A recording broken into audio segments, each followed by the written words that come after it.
Okay, let's talk about building your wealth. Most of us already know that money can implode marriages. Well, it hurts me inside and triggers me that you're lending your father money without telling me while your record company's going bankrupt and we're on the verge of losing our house. But did you know that there's a way to prevent it from happening in the first place? I'm going to share some personal stories we've learned from our money journey, and there are a lot of mistakes, so stay tuned. Over the next 4 videos, we're going to be sharing those mistakes. Today, I'm going to give you some hindsight that I'm so glad we took the action that we did in the beginning of our marriage. Fast forward to the end, 15 years later, what a godsend it was that we made this decision up front. If you're looking forward to this video, give us a like, subscribe, and hit the bell to be notified when we post a new video every Wednesday. Hi, my husband and I co-founded Intentional Marriages. This piece of advice we're about to share with you is what we share with engaged couples when we mentor them through an 8-week curriculum. Finances is a big part of that conversation, and we hope that you'll consider taking this piece of advice if you don't already.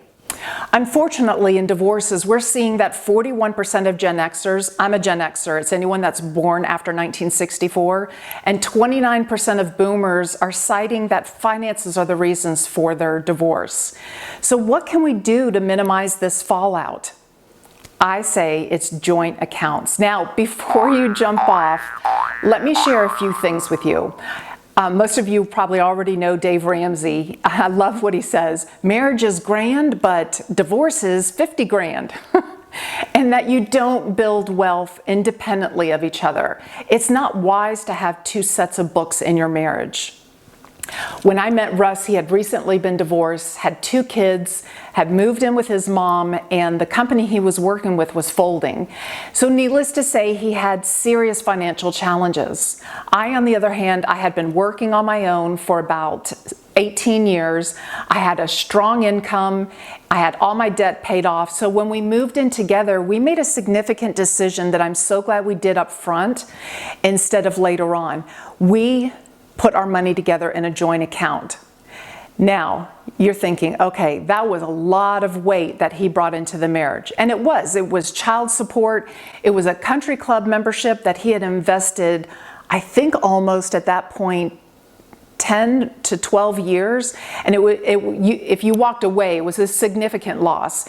So we tried to maintain that, and him trying to regain his income, it was a lot that was put on our marriage in the early days. I'm glad that we did a joint account because everything that became ours, I mean, we're sharing our families, we're sharing our furniture. Shouldn't we be sharing our money? I think it would have been super awkward had we set it up where it was independent of each other, that Russ's problems were Russ's problem and he had to figure out how to pay for them, and I held on to my money. Now, yes, it was an adjustment for me, like our first Costco run. Oh my gosh. I probably never spent more than $50 at the grocery store, okay? Maybe $50. Now we're going into Costco, and of course, your first run, you're stocking up, you're getting much more than you usually do on a consistent basis. But when we're at the register, it rang up $500. I was like, oh my gosh, we cannot do this every month. So it was a very big period of adjustment for me in those early days. But I'm so glad that being the breadwinner that I made everything ours, because had it been separate, that just seems like it would have been awkward, like, oh, Danielle, can you pay this Costco bill? Or can you cover the child support? Like, it was our money together, and I knew in time Russ would recover. I wasn't worried about the length of time. I just knew everything was going to be ours, and I really wanted that. And in doing that, I ended up learning how to compromise, and he worked with me on developing a plan of how we could work through all of these extra bills that were coming at us. Now, we did make a lot of mistakes, and I assure you the following videos, I will share all of that. But for this one decision, I'm super glad we started off with a joint account, because fast forward 10 years ago, I resigned. So I resigned from this strong job. I had a six-figure paying job, and most people would think we were crazy, but we did it for family reasons, and I'm so glad we did. But now fast forward, Russ has been the breadwinner. And now I don't go to him and say, hey, honey, can I have some allowance this week? Or, hey, I want to go get a pedicure. Can I have some money for that? Or can I put it on the credit card? We don't have those conversations. We do talk about a certain amount, like we have a certain amount that if we're going to spend above that, we do discuss that. But I'm not checking with him when I'm at the grocery store or getting a pedicure or if I need to pick up something for my camera. So I have loved the fact that this has maintained being ours this whole time because it really forced us to become one in our marriage. And I think if we had maintained it separately, I would have been like, those are your issues. You need to figure out how to pay for them. I hold on to my wealth and I'm going to spend and take out of the ATM as often as I want.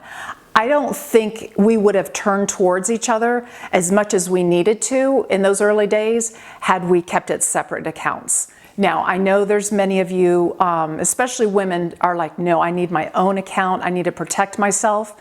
But I find that when we operate out of fear, that we almost cause and set up the very thing to happen that we don't want to. So I'm not saying this is for everybody. I'm saying this is what has worked for us. And again, this channel is all about sharing our life experiences in a way that might help and benefit you. I'm sharing our wins and I'm also sharing our losses. I probably share more losses than wins. But this was a particular win in doing a joint account.